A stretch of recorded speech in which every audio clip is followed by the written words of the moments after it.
Hi guys, welcome back to Vibes Digest. It's your host, Cameron St. Clair, and today I'm here with a special guest, Megan. Hello. So for full context, we're recording this on President's Day, a Monday, so I'm curious, how has your long weekend been treating you? It's been good. I had some old colleagues in town, so we all went out together. They were visiting from Phoenix, Arizona, and hadn't been to New York ever. So no, at least like in 10, 15 years, they said. Wow. Yeah, I know. So it was fun. I took them out and we went to the West Village first. We did the Upper East a bit and, hit up some of the spots. So yeah, they had a nice time. That's so fun. Yeah. What about you? I was acting a fool on Valentine's Day. Were you out? I was outside, yeah. I was out on Valentine's Day, yeah. Also single, and it was jam-packed. The bars were, I was shocked. Me too. And the girl I was with, so I was with a girl that was 40 and a girl that was 27, both single. And the 40-year-old and I were like, I'm so shocked that people are out on Valentine's Day. I just assumed it's all couples out, whatever. Right. The 27-year-old was like, are you kidding me? Valentine's is on a Friday. Of course everyone's out because everyone's single at the bar and they know it. So of course the lines are like long around the bar. Corner. I was like, oh, that makes sense. Wait, that's actually hilarious. I was saying to my friends, like, is it actually any guy that we meet on Valentine's Day? Like, I don't know. Right. Is that like kind of jarring? Like, why are you out here? Yeah. I don't know. Why is it kind of giving me the ick for no reason? For really. no reason. Yeah. I'm out. Here. Exactly. So I can't. Yeah. Exactly. One of my line sisters, one of my sorority sisters, was in town. It was her birthday. It's so cute that she's born on Valentine's Day. Her and her twin brother. So they were in town, and we did Lower East Side. Okay, nice. I went to Last Lap, and it was like good fun, like honestly wholesome, but just like reckless. Like why are we getting home at 4 a.m.? Honestly, I love it. You need a night like that every once in a while. Every once in a while. I feel that, and I haven't honestly gone out like that since the holidays. Yeah, so it's been a minute. It's been a minute. You were due. Exactly. It was my time. I feel that. Yeah, the lines at West Village, we ended up we walked by, I think 5 or 6 bars. Some of the speakeasies, like the classics, Employees Only, the Garrett. We walked by the Spaniard because like the 27, like the age gap was so vast in our group that I was like, where do we go? Because like I think in the 20s, like the Spaniard can be fun, but then also like in your 40s, I was like, I want something a little bit more like high class, or like a little bit maybe just like a nice cocktail. If you've been to Angel's Share, it's a really great one down the West Village. Anyway, there was no getting into either side of any of the bars, so we ended up at some like random dive bar. Oh gosh, I know. That's so shocking. That was wrapped around the corner. No, I couldn't. I was shook. I was like, also, it's 30 degrees out, you guys. We live in New York City. There's thousands of bars. Yeah. Why are we waiting in hour-long lines for a bar? The same Take your friends and just go somewhere flop them somewhere else. Absolutely. Yeah. Did you see all the girls, like, skirts, no tights? Yes. I was bundled up to my eyes. Yeah. Yes, completely. This is all I was showing. Hat, scarf. Like, I can't do it anymore. No. I agree. I see it and it brings me back to my college days. I went to Syracuse and Syracuse is very cold. Very cold. And so it brings me back to then when I was walking around like that too and getting frostbite. It's fine. I'm fine. And we're good now. Yeah, we're good. We got over it. But like, I just see that and I'm like, brings me right back to, I'm like, That's wild. We're like well past that. I feel like it's going to mess with our joints when we're like in our 50s, 60s. And I don't want that. I don't want that for me. No. At all. No. Yeah, I was definitely the same way. I went to University of Maryland, so a lot warmer though. Still, you deal with some colds. We still deal with like some cold. I would say like today's weather, for example, is a perfect example. Okay. And I look back to like a lot of my college videos. I don't know what the hell we were doing. I would wear like a bomber and a bralette. First of all, this is really exposing like the years. Like literally like 2019 pre-pandemic core. But like, why am I out with just a bralette and a bomber to a college dive bar? So I'm 10 years older than you. Yes, and so ours was straight up just like, do you ever remember the Victoria's Secret like bombshell bras? Yes. Oh, I feel like the generations, it's not that much removed. Okay, it was great. the same. It was essentially that girls were like, if the theme was, I don't know, like gold and black theme, like the girl would get like a gold bra, just like gold sparkles all over the bra, and then like a tube skirt, like a tight tube skirt. Yeah. And like short little booties. Okay, so and you're walking out like 10 degrees in that. So yeah, no, that's nuts. I would say we did black jeans. So we were a little bit more covered up, but honestly, the Victoria's Secret bra being a shared experience across all ages. That makes me so happy, honestly. We all had it. We all had it. We're not losing the recipe, honestly. I mean, I look at it and I go, oh. No, because what were we doing? Why? Why were we in a bra at a bar or like a frat house or whatever? Why was it every themed party? It was like the baseline was like, I'm going to wear a bra. I'm just going to dress it up to whatever the theme is. Like, why was that? Why was what we were doing? Honestly, it's insane. And that's why everybody was getting sick all the time. College, we were constantly sick. My friend, I remember, had like mono for like 3 months. Oof. I know. Yeah. That is rough. Yes. That is rough. Yes. Oh my gosh. It's almost the whole semester. Yeah, no, literally. That's insane. Yep. Well, okay, now that's already relating. Yeah. We thought that like with our ages, that would be like completely different experiences. Absolutely not. No. Absolutely not. I love it.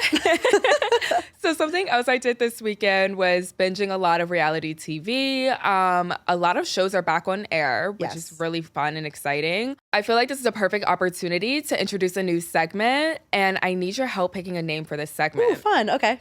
So, of course, like the name of the show is VibesDigest. I like to try and like have all my segments kind of like correlate to the, title a little bit. Like my social media trends is Digital Digest. Artist Spotlight is just like Vibe Spotlight, all that fun stuff. So here are like a few options. Okay. Reality Check, Real Tea, On the Real, or Vibe Check. Okay, Vibe Check I like because it's in line with your show more. But I think wait, say the first two again. Reality Check, Real Tea, and the third one is On the Real.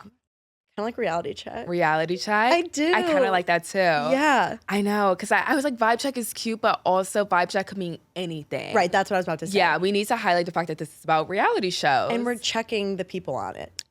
Exactly. And that is the perfect transition. Okay, so wonderful. Thank you so much. This is now called Reality Check. And perfect transition to Summer House.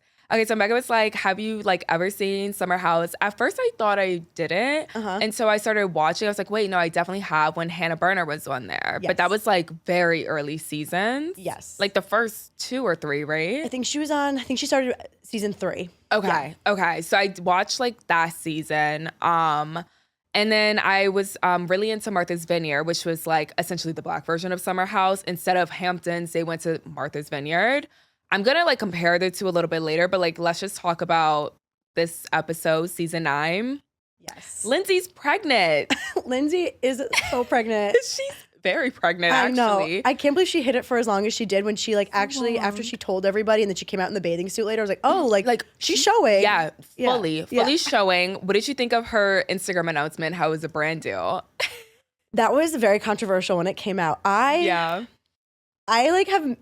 I think if it was me, I probably wouldn't have, but like also I'm like, get that money, girl. Get the money, get the check. You're gonna need it. A new baby. Yes, you have a new baby. Yes, I agree. I'm like, I was like, good for her. I also loved when they showed the fact that like she told them, she immediately goes upstairs, tells her man, immediately posts, which clearly was like obviously in her drafts, like she'd already drafted out because it was quite a long post. A long caption. And then I love that they show the cast members on their phones at dinner reacting. Being like, wait, what? She already where is she? Like she just told us. Yeah. And now she's announcing. So I'm like, go for hilarious. it, girl. That's her job. She's an influencer. No, it makes complete sense. Honestly, and again, get that check. It was a clear blue check. Like, honestly. Which we know is probably nice. So, very nice. Yeah. Okay, so I need your help with a little bit of context, though, to why this is such a big deal. Yeah. So I watched a little bit of season 8. I know, obviously, it says in the first episode that they didn't end up, her and Carl didn't end up getting married. Right. But I'm kind of confused on, like, from this episodes I watched, I couldn't really pick up on why it happened. For me, it did feel a little random, but also I didn't finish season 8. Fair. Was this like a random thing, or did you kind of call it? If you watch season 8, you call it. Okay. They were a tale of best friends becoming boyfriend, girlfriend on the show. They went very fast. Like within a year, they were engaged of starting to date. Wow. So everyone was kind of like, you guys are moving so fast. But their argument was like, we've been friends for 10 years. So makes sense. We already know each other and we know we want to move forward with this. I think a big thing that you see in season 8 is that Carl is sober and Lindsey is not. Is that like for a reason, or was it just like a health choice? No, actually you see, I think it's season 7. Was it during COVID? I don't know. Don't quote me on that. One of the seasons, you see him getting a phone call and you find out his brother passed away. And it was from overdose. Oh, no. Yeah, which is so heartbreaking. Yeah, it was so heartbreaking to watch. Oh my God, I literally just got chills even saying it. I don't even know Carl, but yeah. And after that, I think he went through like a lot, and I think he was drinking quite a bit, and he was like, you know what, I don't want to end up like my brother. So so he went sober. Okay. And in the beginning of the relationship, Lindsey went sober with him for like support to like help him. But like Lindsey didn't stay sober. She's like, listen, I'm doing this for a bit. And so you start seeing some cracks in season 8 where like, I think that was a big issue, which I don't think they thought while they were in it. Because the reason I say that is because I think they loved each other a lot. And so they were kind of looking past some of the like things that made them incompatible. Gotcha. Like Lindsey would go out a lot and drink, but then she started coming back and saying that, well, you're acting like cocaine Carl again, and like blaming him for being on cocaine, which he was not. He was completely sober. So can you imagine like being with the person you love and care about most, who obviously his sober journey is so like it's hard and you need support and and seeing the person you lean on the most be like, you're on cocaine. And he's like, no, I'm not. And so like that was starting the cracks. So you start seeing a lot of... I did not see that argument. Yeah. Wow. It's like kind of all throughout season 8, you kind of see them. They really start arguing and essentially, and then Carl keeps being like, I want a girl that's going to be a little bit more like empathetic. He keeps saying like soft. Like, I want a girl that's going to like understand this. And she keeps being like, I don't understand. I don't understand what you mean. Like they just were not on the same page. They weren't compatible. Yeah, they just weren't compatible, I think, at the end of the day. That makes sense. And they filmed, then the controversy was essentially they got the breakup on camera, like genuinely on camera. Like it wasn't set. Lindsey claims, or like that side is like, I don't know. I think he kind of, the argument out in the world, the discourse is that some people believe that Carl purposely called production because it was done after they were done filming. So like summer was over. It was when they got back, and that he called them to be like, listen, we're having issues, like come film it. And then he like broke up with her and like that he kind of planned it. The other side of it is like, no, he claimed, like he has been on the record of saying like, I did not do that. Like production already knew her and I were having issues. They were coming over to film. The plan was not to break up. Like the plan was just to, like kind of figure it out. Like I wanted to get married. She wanted to get married. Yeah. And it just kind of went down a different path and we broke up on camera. But like that was not the plan. So that's what happened in a nutshell. That's insane. That's insane. I mean, okay, yeah, because now this is going to make me want to finish season 8. Yeah. When I started, the only like cracks or like red flags I was seeing was more so the lack of help from him when it came to wedding planning. Yes. It just didn't feel like as much of an emotional investment, but having the context of like, there's a little bit of bickering here and there. I think I saw that actually in a preview of them like going back and forth. That's tough. I think it's funny that he kept like referencing that he wants somebody a little bit softer, a little bit more emotional. Because even the like 5 episodes I've seen of Lindsey, she does seem like very strong-headed, very like, which is nothing wrong with that, you know, very independent. But that's so fascinating that you're like, oh, like I want somebody kind of the opposite. Yeah. And it's also funny because like when you're friends, don't you know that? Well, right. That's like, wouldn't you like kind of pick up on, well, that's Lindsey's argument was like, I've always been me. This is me. Kind of take it or leave it. Like, I'm not, that's not me. This is who I am. Like, I don't understand what you thought you were getting yourself into. Like, I've always been me. So, yeah, that was kind of the argument with her, from her. Well, I'm super excited. I think it's funny that Sierra was doing math about the timeline because the timeline is a little... No, it's so quick because they broke up. Well, I don't remember the full timeline, but like they broke up in like maybe September. She said September, yeah, and then she met that guy, or she reconnected with that guy in December, yeah. And then she must have gotten pregnant. What, like January or? She said January to March. I think if they're filming, her post was July 4th because I just like went to go see it. She was how many weeks? She said how many weeks? She was like 17 weeks. Yes. So that's like what, a little bit more than 4 months? I mean, June, May, April, March. The math is mathing to make it real close to the breakup. Really close to the breakup. Yeah, I can't. Yeah. I mean, that must have been hard for Carl. I know they called it off and they feel like they made the right decision, but it's still hard to see and then, like, an months ex later so quickly. I had an ex move on within 2 weeks, and I was like, I was so hurt. Oh, and I was like, and I can't imagine only a few weeks later he's having a baby. Like, what? That would destroy me. One summer you're engaged. Can you imagine? One summer you're engaged to one person about to get married, and the next summer you have a baby with a different man. Dare I say that's borderline Selena Gomez, Hailey Bieber. Except for it was no baby, but it was like marriage. Yes. Which hurts just as bad. Yeah, it does. Yeah, like they were quite literally months apart and all of a sudden engaged. Yeah, that's why I'm like, there's always a little bit of crossover when those timelines are a little bit blurred. Yeah. But and of course, we're only getting like so much of the story. Right. So it's hard to fully know, but it does make you raise your eyebrow. Raise your eyebrow for sure. Yeah. Well, I'm definitely going to keep watching. I will say, like, did you have a chance to like look at Martha's Vineyard or at least like some clips of it? I've seen like the they'll always like tease it on Bravo when it was on. So I'd seen some of those clips before. So my biggest takeaway is a few things. One, Summer House films were way longer than Martha's Vineyard. Oh, really? Martha's Vineyard only films for like 2 weeks. That's it? 2 weeks. When I saw that it was like all summer and then we were also catching glimpses of their life in the city, I was so shocked because that's not how Martha's Vineyard is at all. They stay in that house for 2 weeks and that's it. So do they even live in Martha's Vineyard? Is there like, or is it like, no, it's a bunch of people from all over and they go to Martha's Vineyard for 2 weeks for vacation? Exactly. That reminds me more of Winter House. Have you ever seen Winter House? I haven't. Winter House takes a lot of the Bravo celebrities from different shows and puts them in a house in Stowe, Vermont for 2 weeks and they go skiing. So kind of that concept of like, not from all over this, they're not from the same place and they go somewhere for vacation. Interesting. Okay, I did not know that. I feel like that also kind of makes it hard to almost like grow an attachment to a cast when you're only seeing 2 weeks of growth between everybody. Because, you know, we all know you could be a completely different person in May than you are in August, right? And so much can happen in between. Yes, we saw it with Lindsey. Quite literally saw it with Lindsey. And so I kind of felt like they didn't give Martha's Vineyard a chance for us to like actually grow that attachment. The other thing that was really annoying, just comparing the differences, when I watched Martha's Vineyard, I was like, oh, this is just a very sexual show. Like, maybe it's kind of giving HBO. Watching Summer House, it's not that way at all. And then if you know, like, for example, there's also a married couple on Martha's Vineyard, just like there. I want to say, former president, Kyle and Amanda. The mullet, yes. The mullet man, yes. Yes. There was a scene in this past episode the first episode of season 9, where you can tell they're about to have sex, but you're not seeing it. Martha's Vineyard, you're fully seeing it multiple times. Wow. And you're hearing the moaning, and it's like, that's literally a storyline, and it's like nonstop.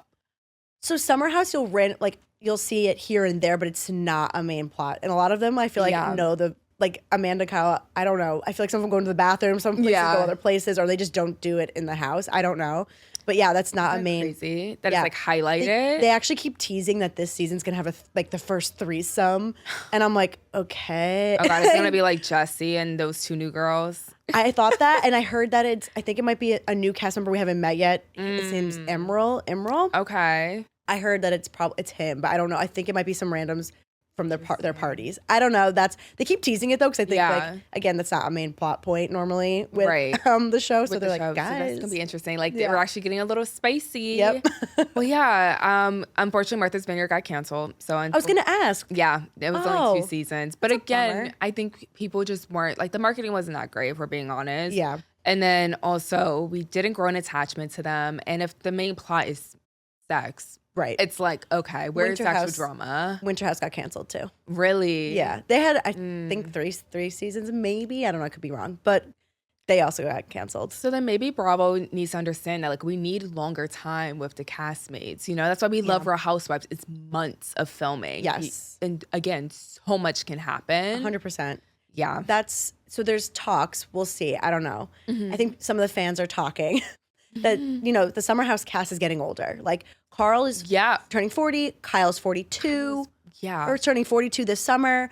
Most of them are in their 30s. And then the new cast members, they keep being like, Lexi's so young and she's 26. And I'm like, or in 27. And I'm like, honestly, it's not that young to be going out to the Hamptons and partying. Like that's probably the age that is normal. But because the cast is getting older. So there's some fans being like, I love seeing their life in New York. I would love a spin-off of like the older cast members. That would be and cute. It's more about their life in the city. And then kind of fill in, like Jessie and Wes can stay on Summer House because they're young. They're like 29, 31. And then keep Lexi on there. She's 26. And then fill it in for Summer House being maybe 20s and maybe young 30s. And then the older class members who have been on the show for a while. That's a really, I want to be mad at that. I love also, I feel like there's not enough reality shows besides, of course, the ones where they're selling homes, but not enough about New York City and like actual like life in New York. So that would be interesting. Well, I'm excited. I'll be tuned in. The other show that came back was The Kardashians. It did. And already, I'm not going to lie, I feel like season 6 is better than season 5. I agree. It's more interesting. It is. Well, with the whole Lamar thing, how'd you feel? That broke my heart. I'm sorry. I know he has a very troubled past, and I know like he put Khloe through the ringer, but like watching a grown man who is like 6'7", just like, you see him as this masculine man, and he was just like sweating and shaking and nervous. And murmuring. You could barely hear him. He couldn't make eye contact for a while. He couldn't even look her in the face. Oh my gosh. It just like, for me, reiterated the fact that like sometimes once you love a person, it doesn't go away. Yeah. And he kept saying that too. Yeah, like 10 years, like it's been 10 years. She has children with another man. Like and he's still like, this love is just like still here, and he's nervous to be around her. And I mean, they went through hell. Yeah. They went through hell on earth. Khloe is ride or die. Oh my gosh, let's talk about it. Yeah. Shout out to Khloe. Honestly, seriously, that woman is stronger than the average. If we're being real, like not only that situation, the fact that she like helped him bring him back to health. She didn't want other nurses like taking care of. Did you see that? Yes. I didn't know that before. I didn't know that either. Like she was the one like changing his diapers, walking him, bathing him, because she didn't want him to like be that vulnerable in strangers. Yeah. Oh my gosh, his father who tried to pull the plug early. And she was like, no. And now look at him, he's alive. He's alive and healthy. Yes. That's insane. I'm thinking about that. I can't believe that he doesn't remember all those things that she was doing for him. For months. Like, how do you just not have any recollection of that? Like, that's so wild. But then it also reminds me even of Tristan, who like also has done her dirty. Like, insane. He pisses me off. I could go on a whole rant about that man, but when his mother passed away, she's taking care of his brother. And I think she's still taking care of his brother. Yes. Khloe's an angel. She's such an and angel. Even I think, was it Chris or Kim? She was like, I don't want to tell them yet. Like, I want to do this first. Mm-hmm. And then she told them, I think Chris is crying into the camera being like, I can't believe she did. Like, I don't know if I would have the strength to do something like that. And I was like, most people don't. Even some of the Kardashians don't have the strength to do that. Like, definitely. I don't have the strength to do that. To talk to your husband who you love so dearly. I know. But also, I find it so fascinating. Maybe my roommate made a good point. She was like, she's probably disassociating. But I was just like, how is she not emotional right now? I had the same thought about being like, how is she so chill and calm? And I think your roommate's 100% right. Yeah. I think she has so many guards up, and she kept saying her guard is up. Mm-hmm. And I think that's why. Yeah. I think she's someone who's probably going to like, my guard's up. And then when she's alone, she's going to process through it all. Right. That's my guess. But yeah. I find it interesting though how she can't forgive Lamar, but she can forgive Tristan. And in my opinion, I mean, granted, I've been through nothing similar with either or, but I just find it so shocking because I feel like what Tristan did wasn't so far off from what Lamar did. I was thinking about this too. My guess is they say that Lamar was the love of her life. Yeah. And that it was pure love, and it was her first big love.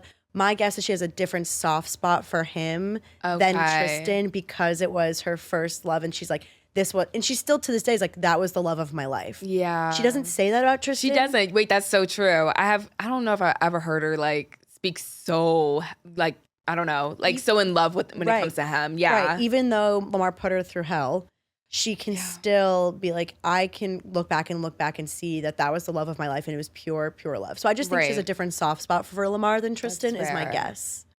But that's so, I don't know, it's so fascinating because we still see Tristan's. Wasn't he on last season?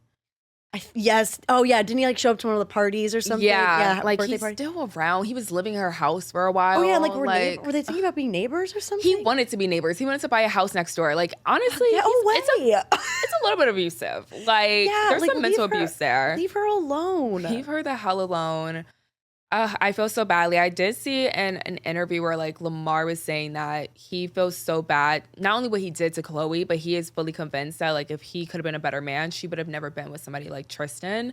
And that is also heartbreaking that you feel responsible for like her next relationship after. Yeah. So sad. It really is. Do you think Kim's dating somebody? Oh my gosh, they're like teasing that. I know. Who? I like literally went to Google and was like, who is Kim dating? It was a rumor for a while, Tom Brady, but I don't think it's Tom Brady. No, I don't think so either. but she's like trying to expand her house for this new guy. Why do I feel like it's a lie? I want to know. Could it be? Also, I'm like, why do I need to know so bad? No, honestly, but I bet you she probably won't actually say. My guess is that it's not a celebrity. It's probably like a businessman.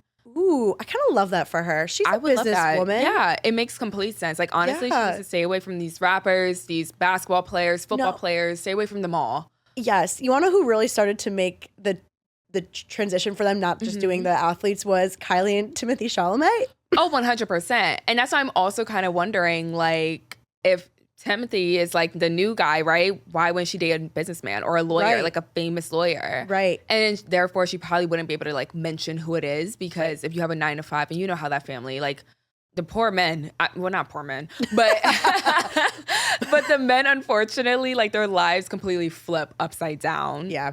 Speaking of which, we're going to go over now to Digital Digest, which is all things trending on social media. And obviously, the man, Kanye West, is now about to be brought up. He's getting a divorce. Thank God. I literally want to go to Bianca, go like, blink twice if you're okay. Like, that's what I want to say to her, because... You know what's funny? I have a hot take. Oh, so my hot take was like before the divorce happened. I had a hot take where I genuinely thought that she actually kind of liked him, because I know she was also like this kind of like outgoing person, like kind of like, you know, she teetered the line, you know, with fashion before him. I mean, the full nudity thing was like crazy, and I feel like that was against what she wanted. Okay, that's what I was gonna ask. But I do feel like there's so many clips of them, even at his Grammys after party, which I'm so shocked with this timeline. She was like rapping his song lyrics. She seemed very in love with him, and it kind of reminds me of people when we talk about like Donald Trump and Melania, right? And everybody's like, oh, save Melania. I'm like, well, I actually think she might like him. And I think that like... we just can't believe it. We just can't believe it, but she might actually like him. I wonder if it's like something similar with Bianca, but now they're getting a divorce, so maybe not. No, I don't disagree with you. I think that she probably really did like him. I think it's one of those cases of like rose-colored glasses where you're so into it, and then like you don't even realize sometimes the things that are happening. Like, do you think if Kanye wasn't in her life, do you think she would have ever gone to an award show in a nude, like fully nude? Absolutely not. Right. So like that to me is like, okay, what was happening? I think when she processes it later on, maybe she'll realize like, oh, whatever. But no, when she showed up nude, I was like, what has this man done? No, 100%. There were also clips from different angles where you could see her like kind of talking to him like, I don't want to do it. And I do wonder if that between that moment and then also his rants on Twitter and the disgusting things he's been saying, I really wonder if that was like, okay, final straw. That's what I was about to say. I think let me walk away. The straw that broke the camel's back, for sure. Yeah, definitely. It's interesting that you say like she'll probably process it years later and be like, wait, what is that? Like, what happened here? It reminds me of Amber Rose. She doesn't talk heavily about their relationship, but there was an interview, and I don't know if it was someone with Jason Lee or if it was someone else, but she was talking about how, like, technically she also didn't have a huge platform. She had a way lower platform, honestly, when she met Kanye.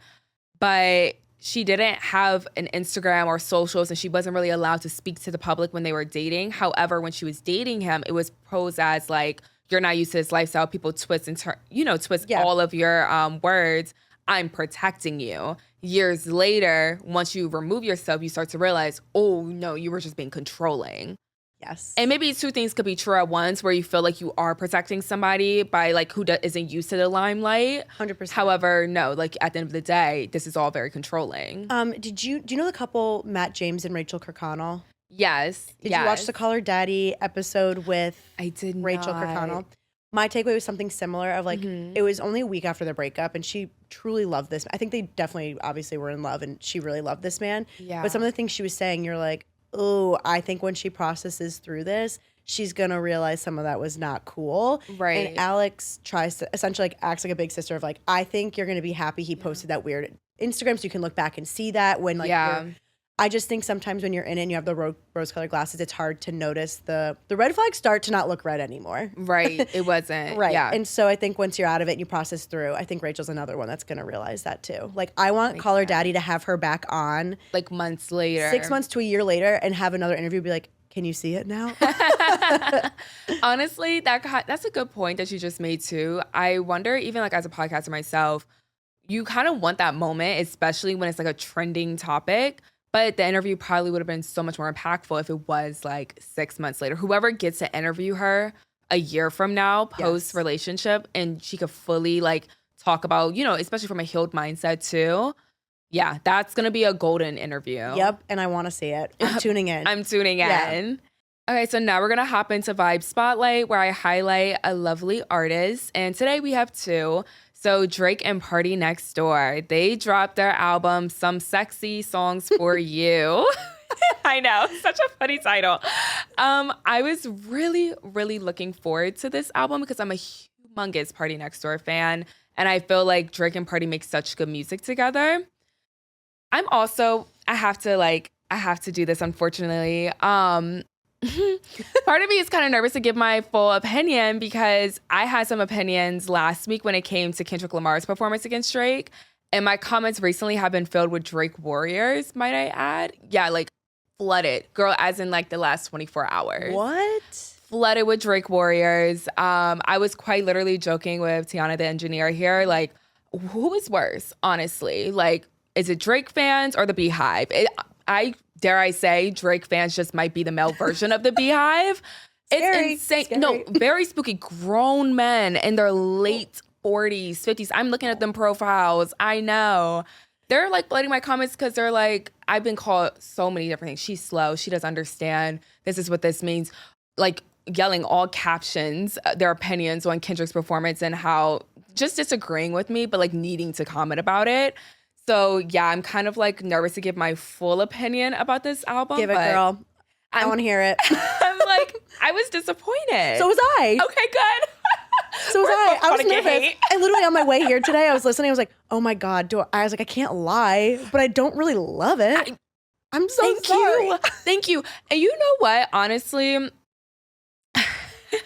I'm trying to use my words very carefully, being politically correct. I just feel like sometimes people only want to hear folks that agree with them, you know? Yeah. And I'm seeing a lot of his fans, again, his warriors who are loving this album. Guys, we know what a good PARTYNEXTDOOR Drake album could look like. We've heard amazing songs. Recognize is one, With You, Come and See Me. Like, we know what these great, amazing collaborations look like. This was not it. First of all, where was PARTYNEXTDOOR? Agreed. Why was it mainly Drake? I was like, isn't this a joint collab? album? Yeah. Like, what was happening? And also, okay, so Some Sexy Songs for You. Did they feel sexy to you? I can't say they did. Yeah. Yeah, I think did you have a favorite off the album, or can you like, oh, here's another question for you.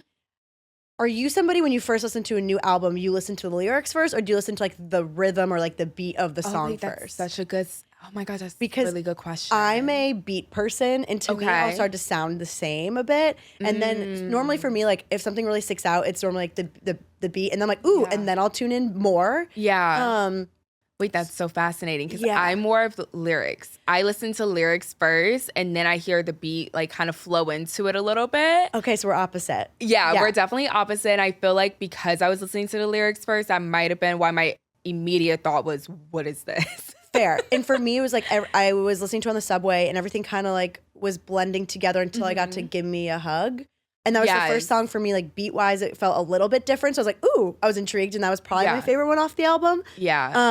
That was a lot of people's favorites. Oh, because really? he was being very shady. I feel like that was when Drake was really rapping, too. I didn't even really listen to the lyrics that much. It was more like, oh, yeah. Like, I'm feeling this? Yeah. Have you gotten to Nokia? No. Okay, that song you're probably really gonna like. If you're going based off of like beats, like vibe, Nokia is definitely the one. Okay. I just think like overall, in my opinion, if we're doing a Sexies album, if you're dropping on Valentine's Day, I'm pretty sure I saw a PARTYNEXTDOOR tweet. I don't know if it was a fake tweet. It was a screenshot posted by someone else. But it was basically him saying like, this isn't an album for you to overanalyze and for you to think it's like some hidden messages. He was like, just go and have some sex to this album. I'm not having sex to this album. Oh. Like, this is not that album. Thank you so much. Right? Thank you so much, but like, no. But I will, it's not that. I saw a TikTok of a girl talking about the album, and I wish I could give her credit, but she essentially was saying that like Drake versus like Kendrick, essentially, like Drake's purpose is not to give us art, it's to give us music, and Kendrick's giving us art. Right. And Drake's just like, I'm gonna talk about what I always know I can talk about. It's girls and partying. And she's like, she goes, I knew his party music because I partied with him 20 years ago. Like that was my generation. But now I'm 20 years older. He's still talking about that stuff. He's still talking about the same thing. He's still dating younger girls. And I don't think he'll ever stop. I don't think he'll ever stop, honestly. Yeah. But you're absolutely correct. I see that discourse a lot, honestly, on social media about people wanting Drake to grow with them. Right. I think the reason why Drake stays so relevant with like the younger generation is because he's really trying to attract the younger generation, but now you're losing your fans. Right. And I mentioned Beyonce earlier, but I feel like that's a perfect example of someone who does it correctly, where we can tell Beyonce's growing as an artist. Her vocals are growing, her lyrics are growing. Like we are following her throughout her experiences as womanhood, you know, thinking about like when she got married, when she had her first child, like each album sounded differently. When she unfortunately had troubles in her marriage, that was a completely different album. There was growth. And even like those who were older could still relate to her, and those who were younger could still relate to her, right? Yeah, I agree. It's good music all around. With Drake, there's just no growth. I even think about J. Cole. Like if we want to like compare rappers, right? Yeah. J. Cole, there is growth in his lyrics, but he's still able to keep the younger generation, right? So I just think he's not able to find that balance. And maybe he doesn't want to. Yeah, that could be it. Yeah, and I like Drake. So I was looking forward to the album as well. I was like, oh, let's forward go. to it. Yeah. I love them both together. It was so disappointing. Some people are also saying that Party wasn't on a lot of the songs because he was just producing a lot of the songs. Technically, Drake is also a producer. And songs like, I actually wrote it down, Raining in Houston, I liked. That was like later, I think, in the album. I heard that one. I like that one as well. I liked Raining in Houston, but Where Was Party?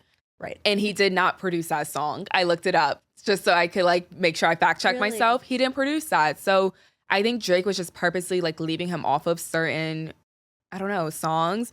I saw T-Pain, and I don't want to like quote him directly, so this is a summary. I heard this too. I think you saw him say that. Yes. He basically called the project lazy. That was essentially what he was saying. He was saying it was like songs that didn't make other Drake albums. Exactly. Yeah. Or songs that maybe Party was like, hey, can you hop on this verse? It didn't feel like cohesive. Yeah. And I feel like we have a joint album. I mean, I'm not expecting storytelling from Drake, but I am expecting the songs to feel like they belong on that one particular album, you know? I agree. Because how are we going from... Some of the songs were cute, you know, a little sexy, like Raining in Houston, we could say. But then, like you said, Give Me a Hug. It's like, oh, now you're just throwing shots at people. Yeah.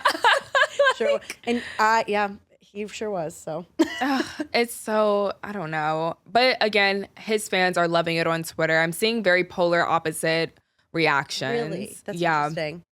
Okay. I did see that it broke the Apple Music for R&B album. Yeah, streams. I did see that. So I did see that, but I'm not surprised. I also saw that his streams have gone down like 30+% since the dropping. So I wonder, like, people talk a lot about replay value, right? 100%. And that was something Drake was known for. Replay value was always there. I listened to so many songs from from Views album, from Take Care. Like, I just don't think this is one of those albums. I agree. It's a one and I listened to it once and I'm like, okay, that was good. This is cool. Like, this was a cool experience. Thanks. Right. Things straight. Yeah. Can't wait for the next one. Crying. Well, speaking of relationships and Valentine's Day, I wanted to have Megan on and like just kind of chat a little bit about, you know, relationships, our different experiences. Yeah. She mentioned earlier that she's 10 years older than me. I'm still in disbelief. Like, I need to see her ID. You do not look 10 years older than me whatsoever freaking ever. But I would love to hear from your experience as somebody who has lived here in New York for 10 years, right? Yeah. So I'm curious, like, how has dating been throughout the years in New York City? And has it gotten better the older you got? It's gotten different. I think that's a more me thing than like the trends of what's going on. Well, I take that back. The apps were very big when I first moved to the city. That was kind of it. Also, we have to remember, this is before COVID. So all of us are in the office and working. So like you had opportunity to meet people out in the real world because a lot of us were doing happy hours after work. There was a lot of events happening. And I find that now dating, a lot of people work from home and it's hard to get them out of their house. So apps have become more, people lean on them more heavily now, I feel like, than they did prior to COVID. Not that people weren't using them. I just feel like it was like, oh, I'm at work, I have social events, and I use the apps. Now it's like, I'm at home, I have nothing to do. I'm just, the only way I'm going to date is an app. Like, right. And so I think people are burnt out with that. And so I think I'm finding that now there's more like single events that are not like faux pas to go to or weird to go to that people are hosting, and like single dinners. Like there's this one girl in the city, her name's Liv Schreiber. She's great. She hosts this thing called, she has Hot and Social. Okay. And she'll host singles dinners. Cute. And you have to bring a single male friend, or if you're a male, bring a single female friend. Wait, and so cute. So it's guaranteed 50% male and female. Now, that type of stuff was not really happening when I first moved to the city. Right. And now that's a big thing, I think, like social events that are focused around events or dating, which I am not opposed to. Yeah, that sounds really exciting. Yeah, I've always been on the apps. I'm not a big app gal per se, but I've gone on a few app dates. Which one is your favorite? Okay, so I would say I'm on Raya, and I do. Okay. Honest opinions, because I hear so many conflicting opinions. Here's my thing with Raya: like, you're definitely seeing obviously more attractive people, which is always fun, you know? Yeah, and it's always fun to see like like you see like Chase Crawford came up on mine from he's from Gossip Girl. Oh my god, he was my crush. Wait. And, like, Nate? Yes. Oh my gosh. So seeing his dating profile, just like, even though we did not match, of course, but like, don't say of course. Yeah, all things, but like, I'm seeing it and I'm like, just seeing his dating profile, like, that's wild. So it was just like fun. Yeah. I've only gone on one date through Raya, and honestly, he was a really nice guy. Like, really, I had a good. I've only had one date, but it was a good experience. Yeah. The thing with Raya is it's not just New York City, so it's like all over the world. You see people, and that's the annoying part where like you match with somebody in Ireland, and you're like, when are we meeting? See you never. Thanks for the like. Like, you know what I mean? So that's the annoying part to me. But I do find that, like, I mean, I've only had one match, and it was not one match, but like one guy I've actually met with, and it was good. I find Bumble and Hinge to be the same, to be honest. Okay. When it comes to like the type of people I'm coming across, or like who I'm going on a date with through either app. So I haven't really seen too much of a difference, and that's been pretty the same since I've been here. Okay. I've had like 2 boyfriends since my time here, so like I was on the apps the whole time. Mm-hmm. How did you meet them? Both of them in person. And you know what? That's what people like. 9 times out of 10, when I talk to folks, I only really know 2 people who have ever dated somebody, and it was off Hinge. One person, they're no longer together, but the other person, they're still going strong over a year. But 9 times out of 10, all my friends, all people I meet, they're always like, it's in person. Yeah. One was at the Standard Beer Garden before COVID. Where's that? Down Meatpacking. Oh, okay. It's like a beer hall. And then the second one I met at a wedding. He was my friend's cousin. That's so sweet. Yeah, it was really Wait, sweet. Now that you guys aren't together anymore, are you still like, is that awkward with your friend? Like, because that was her cousin? Oh, good. No. Very mature. No, yeah. I actually saw him. He lives out in San Francisco, and I was out there for a month this fall, and it was like, he's my friend from high school. So like we've known each other forever. But yeah, no, it was fine. Perfect.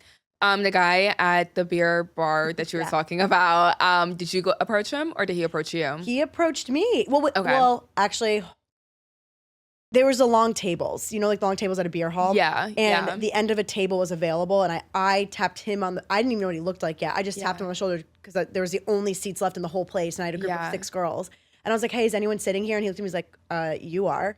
And I was like, that was cute. Yeah, so I guess I approached him, but then he definitely initiated we kept talking all night and exchanged numbers, and we dated for all of COVID. 2 years. Oh my gosh. Yeah. That's wild. I always ask that question because I'm convinced, though, because of apps, men aren't approaching women as much anymore. I do agree with that. I feel like it's impacting in-person meets. Oh, 100%. I think some of them are nervous, too. I've been working. Yeah, rejection therapy. Yeah. I have one girlfriend who is amazing at like always getting guys to approach her. And she's now engaged, and she was moving to San Francisco, and I was like, before you leave, I need to know your trick. Like, I'm still single. What are you doing? She's like, Megan, it's the eye contact. And I was like, that's a good tip. Yeah. She's like, what? I was like, what do you mean? She goes, you need to like make eye contact. She goes, look for 2 seconds.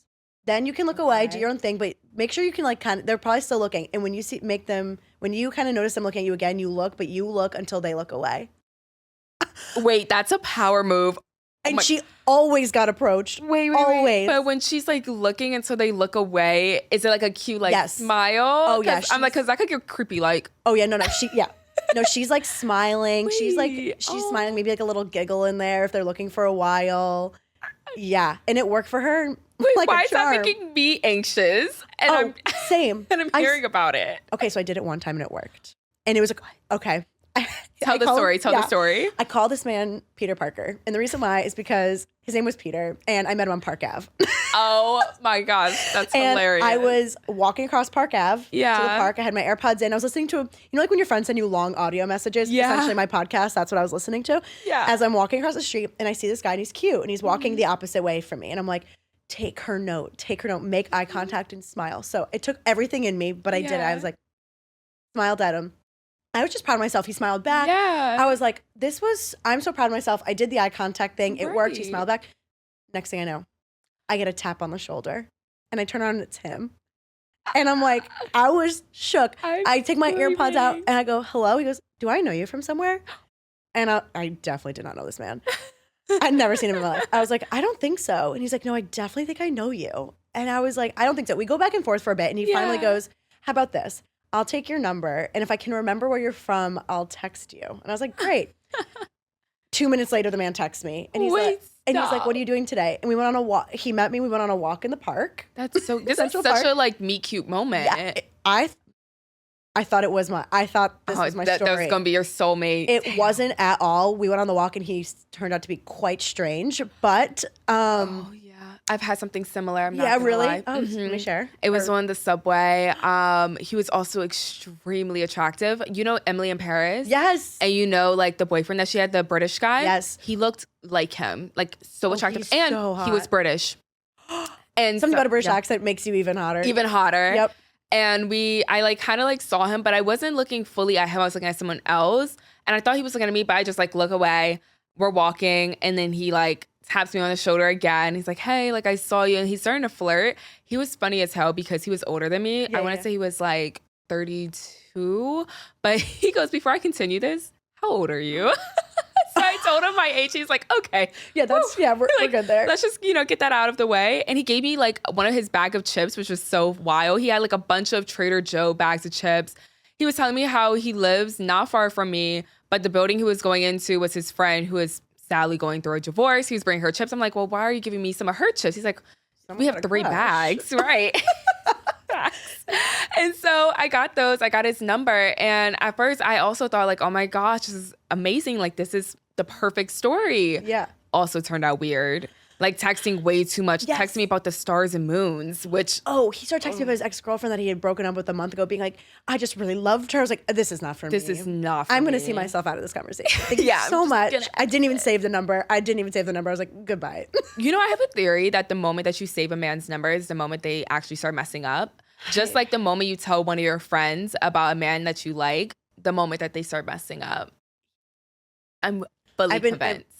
I'm still trying to keep quiet. Anytime I start to talk to someone, I'm like, have to tell my friends. Like, oh my God. Now I'm like, finally at this stage, I've been burned enough where I'm like, let me just gatekeep it a little bit. I'm gonna be quiet for a while. For honestly, everyone's investment. They should be thanking us. Yeah. I have a question. How do you feel about dating older, like in the 30s as being 23? Mm-hmm. Or like, and what are you finding? Like, I'm curious, like, how's dating in New York as a 23-year-old now? Okay. Yeah.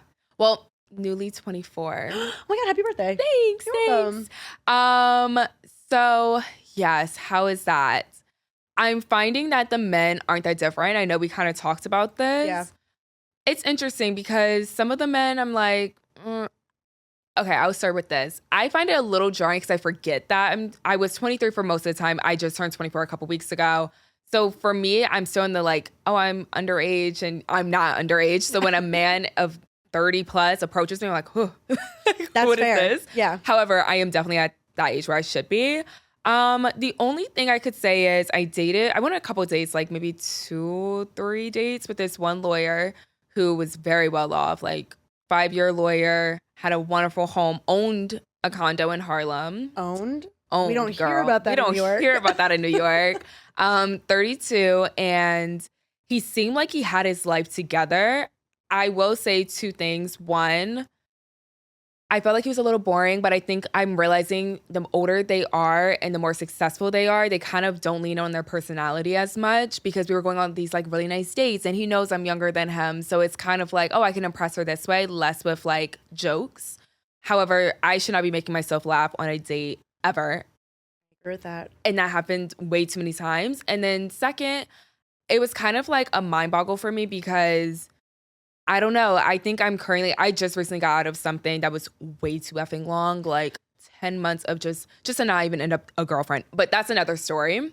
Another time, I'm gonna need to. That's another story. So in that moment of us like dating, I wasn't fully over that guy, and I also wasn't looking for something serious. I think at this age, dating someone in their 30s plus, I'm like, oh, you're definitely dating with intention. And that scared me. Yeah, that's fair. It's like, whoa. Like in 2 years, like I'm going to be 26, 27. Like I'm still young, hot. I want to party. And you're going to be like mid 30s, ready to get married. Ugh.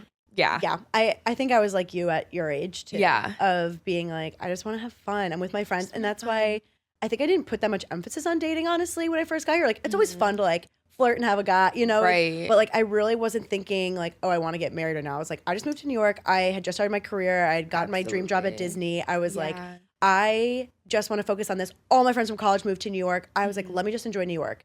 And if a boy comes into my life, wonderful. If it doesn't, that's fine too. I don't really care. Yeah. And then I'll never forget, I think I was like 25. I remember laying in bed and I had just turned 25. And I was like, I think it's time I up my range on Bumble to 30. And I remember being like, oh my God, 30. I was like, 30 is so old. I can't believe I'm actually at an age where that's okay to date. Oh, wait, and now so here funny. I am, 33, still single. And I'm like, 43? Okay. Yeah. Like, hey, why not? Okay. Now, I will say I've met men who are 37 and very immature and still have like kind of F-boy mentality. And then I've met men who are 26 and are like, I'm ready to settle down. I own my place. Like, this is what I want with my life. And I'm like, I think I've come to the realization that maturity doesn't happen chronologically anymore after probably like the age of 25. I think like it's kind of on you. I think obviously there's more likely that they're gonna be more mature in their 30s, but it's not guaranteed. Trust me. I've been there. Like the amount of men I see on apps that are like 35 and like just trying to figure out what I want. And I'm like, you're 30. How do you not know? How do you not know? Like you're way too old and damn near balding. No, I can't. Was that a trigger? No, I agree. No, I can't. I couldn't agree more. Like, it's like, what? What do you mean, like short term or trying to figure out dating? Like, you should know. Do you want to know what I see a lot on? I'm curious if you see it too at 23.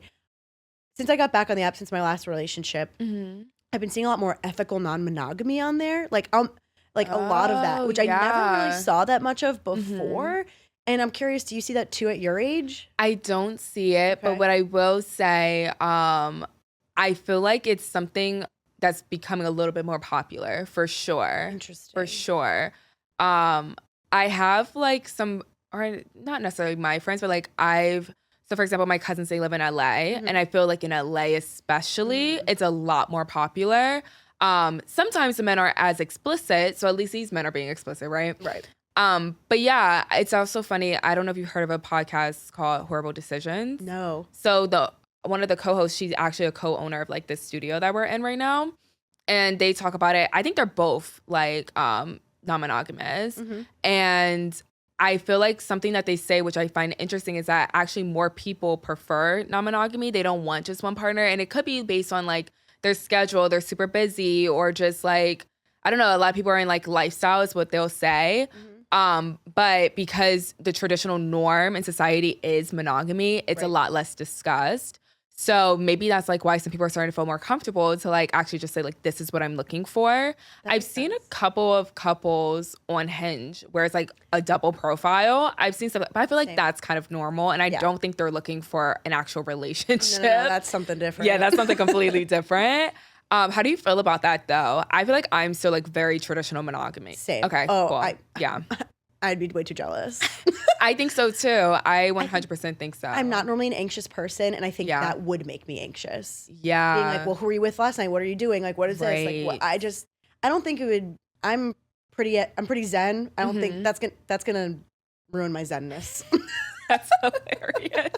Well, that's also a part of it. Like some of them I think actually enjoy like hearing like, oh, who were you with last night? And like that's like kind of like a part of the play. Yeah. And if that's for you, go for it. That's for you. But it ain't for me. Yeah, no, 100%. I honestly, the only thing I could see from the benefit was from the standpoint of like being in like certain busy phases of your life. And like as women, sometimes like, oh, I can't be there for you in every stage. So maybe if you did have somebody, but for me, I'm like maybe a friend.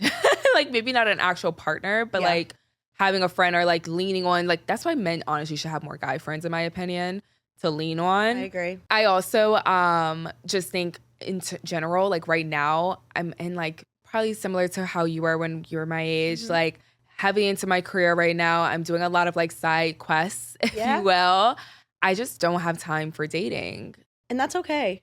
I think society in general just puts way too much pressure on dating and being in a relationship. Like you can be happy. I think I get asked a lot because I'm 33. Yeah. Like, my mom told me the other day, like she was with her friends at home. My mom, like they're in suburban upstate New York, which I do think makes a difference than like me being in a city. 100%. But she's like, her friends were asking her like, well, does Megan even want to get married? Like, does she even want that? Like, and I'm like, yeah, of course. But like, I just haven't met the right person. But like, because I'm at the age I'm at, everyone's asking like, well, does she, I don't even, like, it's like something's wrong or like, does she even want it? And like, it's all they talk about upstate. And like, to me, I'm like, there's so many other parts of me other than being in a relationship. Like, yeah, that'd be fun. But like, how about you guys ask about how I'm just doing? How about, and if I tell you I'm happy, why can't you just believe it rather than being like, but you're not in a relationship? Like, why does that have to be the status? Yes, exactly. Of like our emotions, our mood. Yes, completely. And who you are as a person. Yeah, it bothers me. And I think as I get older, it bothers me more because I get asked it way more now than I did when I was younger. And it's like, at first for a minute, I definitely self-reflected for a while of like, is something wrong with me? Like, what's going on? You know, like why is, and then a little bit of embarrassment when I'm at family functions of like, I'm the only single one and being like, oh no, like, are people thinking, is it embarrassing? Or are people thinking or looking at me thinking like something's wrong with her or whatever? And I finally now have gotten to a point of like, I don't care. I know I am happy. Yeah. I am fine. If when someone comes in my life, that will be wonderful. Right. But until then, I'm just living life and loving it, honestly. And it's okay. Yeah. I believe that is a beautiful mindset because you also don't want to settle. And that's exactly how women end up settling. I know. I've made it this long. I'm not settling. There's like no reason to. No. But unfortunately, a lot of women, that's exactly how they end up settling into relationships that they should not be in. I heard a story recently that it was my friend's friend. Yeah. And she's married, been married for a while. And she literally said, I wish someone put me in a jail cell on my wedding day and locked me up so they wouldn't let me walk down the aisle. Oh my gosh. And then everyone's like, okay, well then why don't you get divorced? Like, maybe you shouldn't have gotten married. And she's like, it's fine. It is what it is. It couldn't be me. Does she have kids though? No kids yet. So get out before kids. Right. But I think what people get scared. People are so scared of being alone. Yeah. And let me tell you, after being like when you're in a relationship and then it is such a hard transition to be single again, like right after being in a relationship and having that person always talk to. Yeah. And it sucks for a few months. The 2 times I've done it has not been fun. Yeah. But I always come out better on the other end. I'm always so thankful and so happy I actually went through the hard stuff to get to where I am now. And I think I wish just more women had would do it. And the women that do it, I'm like, let's go. You got this. And all women have you guys can do it if you want to, you know? Exactly. It's just hard. It's so hard. It is hard. And it doesn't help, like you mentioned, like not only like society's perception, but specifically other women, right? Like women that we might look up to just still harping on like, oh, but like you should be here. And like you did not make it. Like, yes, you might be this really successful businesswoman. You might be super successful in your career. However, you're not married yet, so you're not great. Like, that's not great, which is so annoying. I know girls now who they've gotten married, like they are full married with kids. They've done the things, right? And they've gotten to a point now of like, wait, I've done all the things. Now what? Right, and like, who am I? Do I even know myself? Literally, that's what they say. Yeah. So it's nicer to know, I think, before if you can, but absolutely. Well, thank you so much, Megan, for being here. Thanks for having me. So fast. Oh my gosh, yeah, I know. This did go by super fast. Is there any like platforms that you want to promote, like having them follow? Oh, sure. Yeah, you can follow me on TikTok. It's Meg_Flame is my last name, FLAIM. And then on Instagram, I should just make the handles the same. I just haven't done it yet. It's Maflame, MAFLAIM. It's my initial. That's so cute. Yeah, it's Megan Ann is my name. So my friends from college call me Maflame. Wait, that's so cute. Yeah, that's so cute. Yeah, so that's why it's that. So and they're linked to each other on each other's platforms. So yeah, check them out. Perfect. Well, yeah, thank you so much for being here. Thanks and hopefully we do this again. And thank you guys so much for watching if you're watching on video or listening if you're on audio. And I'll catch you guys next Wednesday. Bye. Bye.